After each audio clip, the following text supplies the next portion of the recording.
Très bien, on va arriver donc à la dernière question. J'ai envie de dire le meilleur pour la fin puisqu'on va s'intéresser un peu à ce que tu as abordé durant ta thèse à l'EPFL, l'École Polytechnique Fédérale de Lausanne. Est-ce que les individus, donc moi, toi, un peu tout le monde, sont prêts à changer leurs attitudes pour lutter contre le dérèglement climatique? C'est-à-dire vraiment cette barrière un peu entre ce que moi j'ai envie qu'il se passe de façon générale et mon implication individuelle. Et existe-t-il de nouveaux facteurs de décision microéconomiques pour les individus? Excellente question. Je ne sais pas si c'est le meilleur pour la fin, Mathias, mais bon, je vais essayer de répondre. Donc j'ai envie de dire oui et non. C'est-à-dire que certains individus sont prêts à agir et d'autres non. C'est ce qu'on observe. Il y a une vraie hétérogénéité des préférences et des comportements et de la sensibilité par rapport à l'environnement. Mais si on revient un petit peu en arrière à l'économie, on va dire classique, l'économie classique fait souvent l'hypothèse dans les modèles économiques, va modéliser les humains en appelant l'homo economicus. L'homo economicus qui est seulement guidé par la poursuite des intérêts personnels, qui est égoïste. Sauf que donc, on voit, on a beaucoup d'observations pour dire que non, ce n'est pas le cas. Alors, il y a des comportements altruistes, des comportements moraux. Les gens sont prêts à faire des efforts, par exemple, pour recycler, passer du temps à recycler.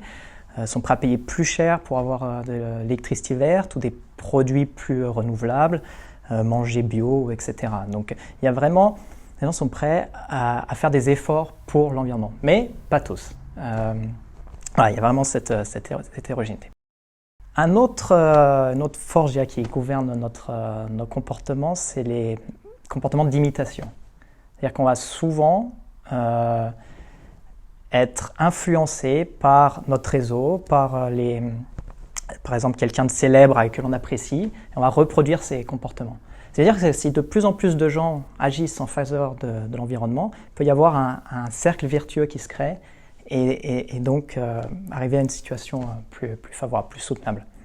Le problème, c'est qu'il y a aussi beaucoup de contraintes à l'heure actuelle qui vont à l'inverse empêcher des comportements plus respectueux de l'environnement.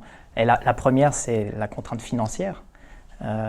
Donc, évidemment, il y a une forte disparité entre la possibilité d'agir des personnes plus aisées et des personnes plus pauvres qui ont besoin de donc leur priorité de manger, entre guillemets, de se chauffer, etc., d'avoir des conditions de vie convenables avant de pouvoir se soucier de l'environnement.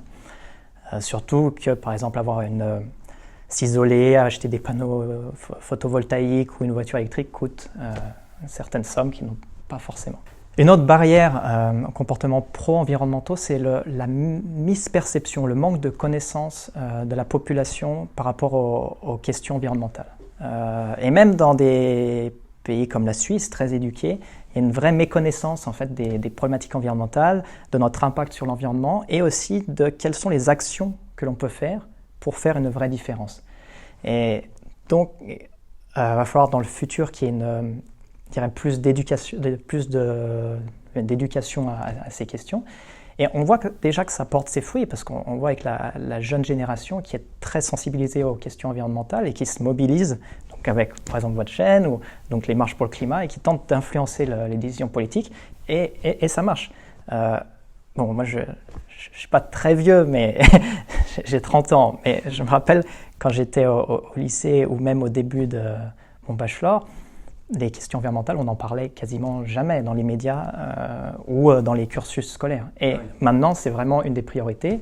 Donc, on voit avec ce nouveau master de E4S, par exemple. Donc, ça devient vraiment central et ça va permettre d'améliorer entre guillemets la situation.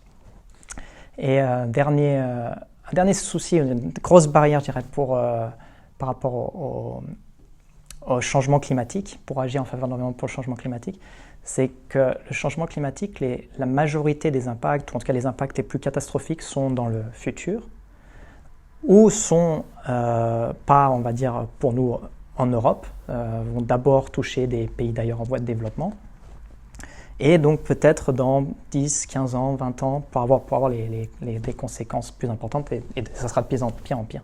Et ça veut dire que beaucoup de personnes ont une version un petit peu plus court-termiste, ne se soucient pas forcément du futur. Et si vous ne souciez pas du futur, vous n'avez donc aucune raison d'agir pour l'environnement. Donc voilà, c'est un peu des barrières qui engendrent une certaine inertie du système et on va essayer de faire en sorte de réduire ces barrières pour avoir un mode de vie plus soutenable dans le futur.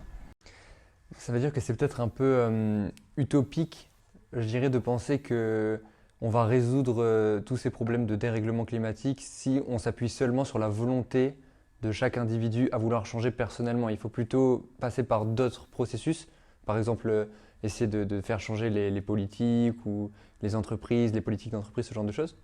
Je pense qu'il faut une prise de conscience générale, soit des individus, effectivement du monde politique, des entreprises. Et je ne serais pas si pessimiste que ça en disant que c'est impossible. D'ailleurs, on voit dans le calculateur qu'on avait mis au point beaucoup de scénarios possibles pour atteindre net zéro en 2050. Donc c'est possible, non seulement avec des changements de technologie, mais un peu de comportement. Et surtout, ce qui me donne le plus entre guillemets d'espoir, c'est vraiment de voir cette mobilisation de la jeune génération. Et on voit vraiment le changement en peu d'années, que maintenant, c'est une question centrale et il y a vraiment des progrès qui sont faits. Et une fois que la machine se met en route, on peut vraiment créer ce cercle vertueux et que ça aille de plus en plus vite.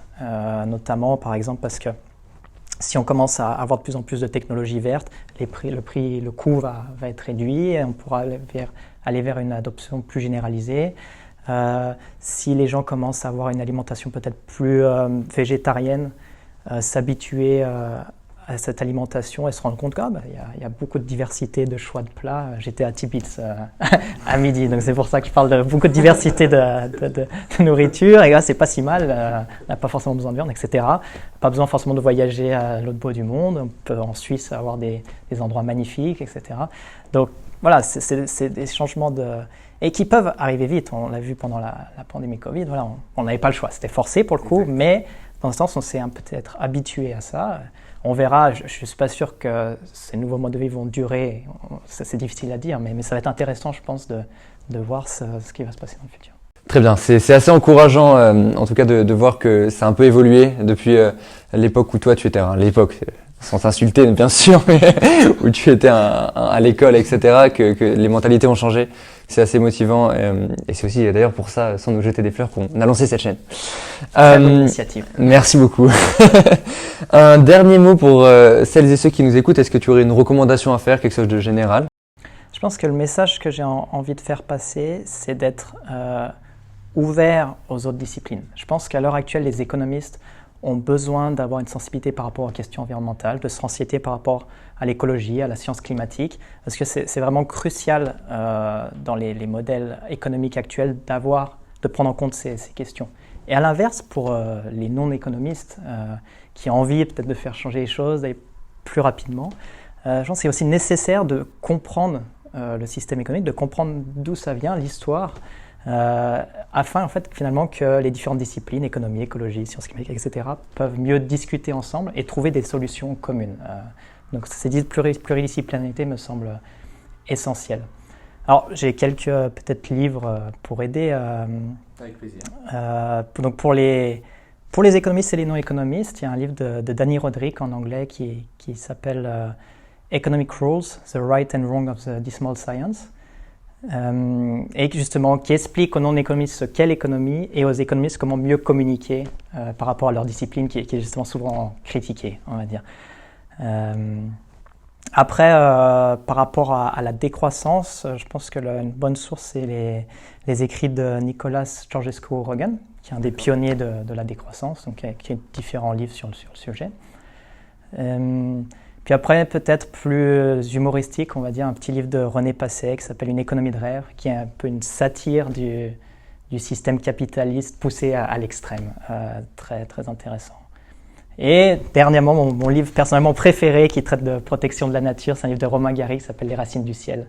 Et c'est un livre incroyable, il y a vraiment ce lien entre protection de l'environnement qui est parfois conflictuel avec le développement économique, etc. C'est un magnifique livre. Très bien, merci beaucoup pour toutes ces références. Je pense qu'on a terminé cette interview. Encore merci d'être venu et d'avoir répondu à mes questions. C'était un vrai plaisir. Plaisir partagé, merci à vous. Merci beaucoup. J'espère que ça vous a plu. On se dit à très bientôt. D'ici là, prenez soin de vous. Bye bye.